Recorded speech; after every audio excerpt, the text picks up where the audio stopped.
Ed here with the Digital Digest, and today I wanted to share a quick video about the Asus ROG Flow Z13 for 2023. Now this is a 4050 model, 6 gigs of VRAM, an Intel 13th Gen i9 complemented by 16 gigs of DDR5 RAM. In addition to that, we have a 1 terabyte NVMe SSD, Wi-Fi 6E, their brand new 165 Hz Nebula display. So really a gorgeous new panel over the previous generation. No ghosting like the previous 120 Hz IPS display. But the star of the show is really the performance. So right now, as you may have noticed, I have it in the ultimate mode. Let's go ahead and run Time Spy, and let's see what kind of score we get out of this. Now, remember, this is a tablet that has an RTX 4000 series GPU. $1,750 buys you this particular model if you can find it. And by the way, I will include a link in the description. But these are nearly impossible to find. And that's why I had to pick up an open box one. Those are also nearly impossible to find. They've been on the market for roughly 3 months in change, and it's been tough all 3 of those months to actually locate these. The 4060 model I perceive to be the best price to performance offering, $1,880 as opposed to the $1,750, and you're getting that bump up again to the 4060 spec that has 8 gigs of VRAM.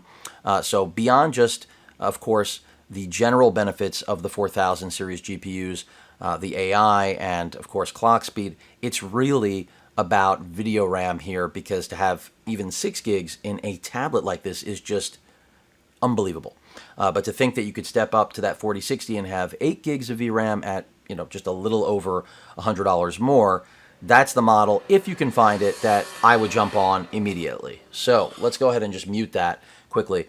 Another thing, of course, to note is that there is still one more model. The most powerful of the group is the 4070, and that is known as the acronym. It's $24.99 US, so a real leap from the 4060 model that I just mentioned, but it is the only model to sport 32 gigs of RAM. So if that's critical to you, many users last generation had hoped for a 32 gig model. Now there is one, and of course, it's got that 4070 GPU, which, from what I've seen, definitely more powerful than the 4050 or 4060, but tough to justify for that incredibly large price difference.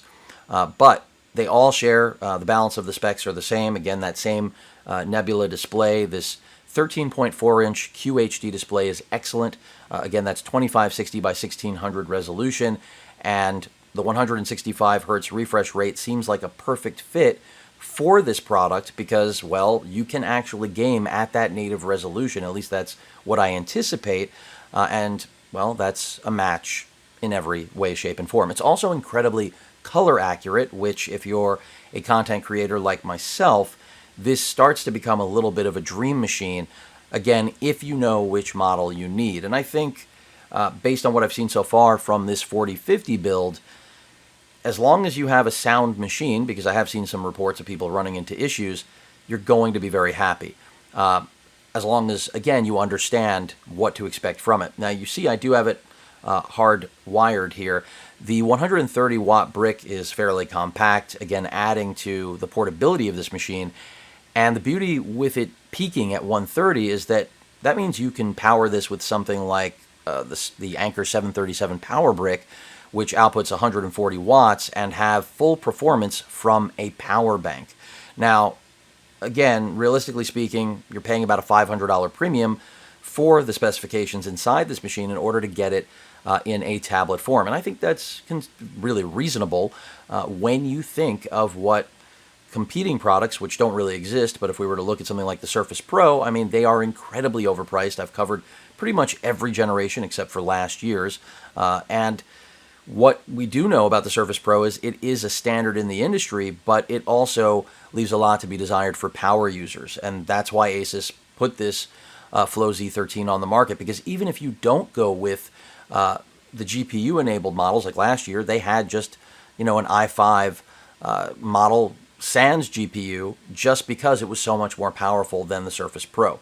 And that is still for sale. I know the Prime deal the other day was about I think $860 was the lowest price ever, and that's really compelling if all you're looking for is a much more powerful Surface Pro competitor. But if, like me, you are looking for something that's going to be much more than that and give you a real GPU that you can actually utilize for photo and video editing, and then do some light gaming with, or heavy gaming, depending on your expectations, this is a dream machine, as I stated before. And all said and done, with everything, you know, the keyboard that does come with it, it does have backlighting, which I'm sure you've noticed possibly is cycling. We are in a lit studio environment, so it's not as easy to see, a little more subtle. You can't beat this machine right now. There is nothing else that I could literally compare it to other than other 2-in-1s, or of course the X13, which is a 2-in-1, not a tablet, that Asus also makes in similar configurations. And that is an excellent machine by at least every standard that I've seen. But again, for me, the interest is in having something in this tablet form factor. You do have a 13 megapixel front-facing camera that supports IR, Windows Hello capability, so that's really nice. We also have a 5 megapixel camera on the rear, which we don't need, but it's nice to have. I have not tested those out yet, similarly to not being able to tell you about battery life yet. But in addition to that, one of the beautiful things about the Z13, and this, of course, was present on the previous generation, is the ability to buy one of Asus's mobile GPUs in a breakout box, essentially, so replacing the eGPU concept with their own. And when they first launched that, I had a lot of hesitation. I knew that it was going to take some time, if it even made it through the first generation, and thankfully Asus did not abandon it, and they now have a 4090 option. So the beauty of this machine is that if down the road you want to upgrade it, that is your path to upgrading, because the previous generation is compatible with the new 4090, which means that that's the way that you can get even more performance and keep your laptop, or in this case your tablet, modern, which is pretty amazing, because of course historically upgrading a GPU for a laptop simply impossible, for lack of a better way of putting it. So there you see the score, benching over 8,000, which is pretty amazing, because this is a similar benchmark that my Asus G15, granted it's from 2021, very similar benchmark to what that gaming laptop will output. Now, of course, the other argument against a machine like this is that, going back to just what you get for your money, which is a ridiculous argument, but I'm just going to entertain it for a moment, you, as you already know, could get a 4050 or 4060 laptop for a lot less that will also perform better because it will get more power to the GPU. But whenever you're looking at something thin and light, in this case 2.6 pounds, you're never going to see peak power pull for the GPU. So again, this was just a quick update. I'll now disconnect this and just give you a quick tour of the machine. And I felt this would be a good first look at it, since, again, sans an unboxing, which I normally try to share with everyone, this was about as good as we were going to do. So, looking at this side of the machine, you can see the kickstand, and then Type-C port right there. That is a Thunderbolt 4 port. And then this is the port for, again, using their XMG attachments, but it also reveals yet another Thunderbolt port right there. So you've got two Thunderbolt ports, and this is pretty much the bulk of the I/O on this machine. Very minimal speaker right there.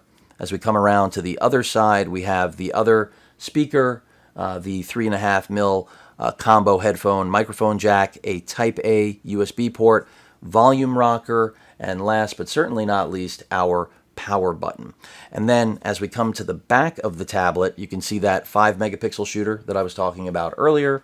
A little bit of the, I'll call the gamer design here with their holographic RGB thing going on.